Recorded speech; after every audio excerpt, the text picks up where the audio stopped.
एक सवाल जो शायद हम सबने कभी न कभी सोचा होगा, कुछ लोग दूसरों से ज्यादा समझदार क्यों होते हैं? ये एक ऐसा सवाल है जिस पर हमारी पूरी शिक्षा व्यवस्था, हमारा करियर, सब कुछ टिका हुआ है ना? आज की हमारी चर्चा का विषय यही है, बुद्धि यानी इंटेलिजेंस।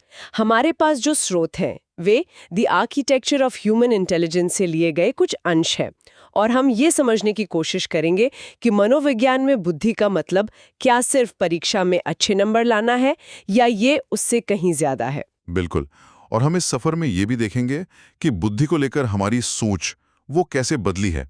क्या ये कोई जन्म से मिली स्थिर चीज है या इसे समय के साथ बनाया और बदला जा सकता है? चलिए इस विषय की गहराई में उतरते हैं। चलिए इसे खोलकर देखते हैं। स्रोत बताते हैं कि बुद्धि को लेकर दो मुख्य दृष्टिकोण हैं, एक पारंपरिक और एक आधुनिक।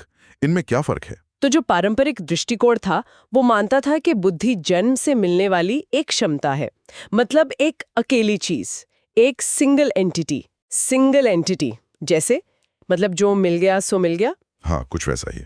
और इसे आईक्यू टेस्ट जैसी चीजों से मापा जा सकता था, जो आपको बस एक नंबर दे देता था। अच्छा, मतलब आपकी दिमागी ताकत का एक स्कोर। पर ये तो बड़ा अजीब लगता है, मतलब इसे बदला नहीं जा सकता। बिल्कुल, उस सोच के हिसाब से नहीं। लेकिन आधुनिक दृष्टिकोण इससे बिल्कुल अलग है। यह मानता है कि बुद्धि परिवर्तनशील है।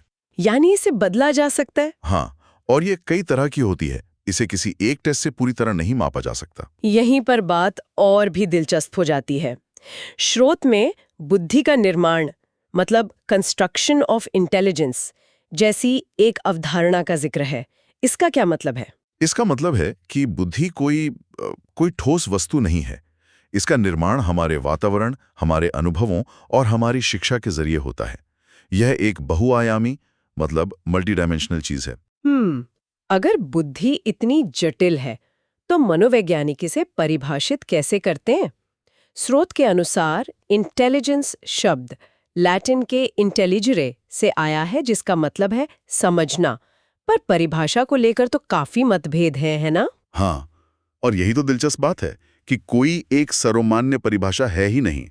लेकिन स्रोत इन्हें समझने के लिए तीन बड़ी श्रेणियों में बांटता है। ओके, तो पहली श्रेणी कौन सी है? पहली श्रेणी है समायोजन की योग्यता, यानी नई परिस्थितियों में ढल जाने की क्षमता। जैसे स्टर्न ने कहा था। हाँ, मैंने पढ़ा, बुद्धि जीवन की नई परिस्थितियों और समस्याओं के साथ सामान्य समायोजन की योग्यता है। बिल्कुल, और क्रूज का भी यही मानना था। इस दृष्टिकोण का सार ये है कि जो व्यक्ति जितनी जल्दी और अच्छे से नई चुनौतियों के साथ तालमेल बिठा लेता है, वो उतना ही बुद्धिमान है। सही। तो दूसरी श्रेणी है सीखने की योग्यता। बकिंगम ने तो सीधे सीधे कहा, सीखने की शक्ति ही बुद्धि है। हाँ, और डियाबोन ने इसे थोड़ा और विस्तार दिया। उन्होंने कहा कि बुद्धि सीखने या अनुभव से लाभ उठाने की क्षमता है, मतलब जो अपने अनुभवों से, अपनी गलतियों से सीखकर आगे बढ़ता है। और तीसरी श्रेणी थोड़ी अलग है, अमूर्त चिंतन की योग्यता। ये अमूर्त चिंतन, ये एब्स्ट्रैक्ट थिंकिंग क्या होता है? इसका मतलब है उन चीजों के बारे में सोचना जो भौतिक रूप से हमारे सामने नहीं है, जैसे कोई प्रतीक, कोई शब्द, गणित का कोई सूत्र या फिर भावनाएं। अच्छा, ट्रमन के अनुसार बुद्धि अमूर्त विचारों के बारे में सोचने की योग्यता है। तो इन सब का मतलब क्या है? क्या ये सब अलग-अलग परिभाषाएं हैं जो एक दूसरे से जुड़ी नहीं है? देखिए, अगर हम इसे बड़ी तस्वीर से जोड़कर देखें तो आधुनिक मनोवैज्ञानिक इन तीनों पहलुओं को एक साथ ले आते हैं, और यहीं पर वेशलर की परिभाषा बहुत महत्वपूर्ण हो जाती है। स्रोत में भी इस पर खास जोर दिया गया है। क्या है वो परिभाषा? वेशलर कहते हैं, बुद्धि व्यक्ति की वह समग्र या सार्वभौमिक क्षमता है, मतलब एक ग्लोबल कैपेसिटी। Global capacity. हाँ, जिसके द्वारा वह उद्देश्यपूर्ण कार्य करता है, तार्किक चिंतन करता है और अपने वातावरण के साथ प्रभावी ढंग से निपटता है। ओह, तो इसमें तो सब कुछ आ गया। बिल्कुल, इसमें समायोजन, सीखना और चिंतन तीनों ही शामिल हो जाते हैं। चलिए अब बुद्धि के स्वभाव से जुड़ी कुछ और खास बातों पर नजर डालते हैं। स्रोत कहता है कि बुद्धि जन्मजात शक्ति है, लेकिन साथ ही ये भी कि वातावरण इसे निखारता है। ये दोनों बातें एक साथ कैसे सच हो सकती हैं? ये एक जरूरी बारीकी है। इसका मतलब है कि बुद्धि की नींव या क्षमता, मतलब जो पोटेंसी है, वो हमें वंशानुक्रम से मिलती है, हेरिडिटी से। लेकिन उस नींव पर कितनी मजबूत इमारत बनेगी, ये हमारे वातावरण और हमारे अनुभवों पर निर्भर करता है। एक और बहुत ही दिलचस्प अंतर बताया गया है, बुद्धि और ज्ञान के बीच का फर्क। लोग अक्सर इसमें कंफ्यूज हो जाते हैं। बिल्कुल। ज्ञान वो जानकारी है जो हम अर्जित करते हैं, जैसे इतिहास की तारीखें याद करना, जबकि बुद्धि उस ज्ञान का सही समय पर सही तरीके से उपयोग करने की क्षमता है। स्रोत में इसका एक बेहतरीन उदाहरण भी है।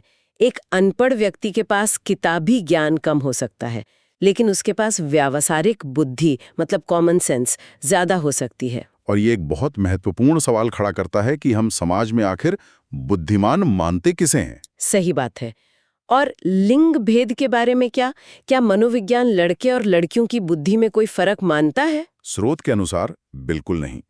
मनोविज्ञान ये नहीं मानता कि लिंग का बुद्धि से कोई सीधा संबंध है।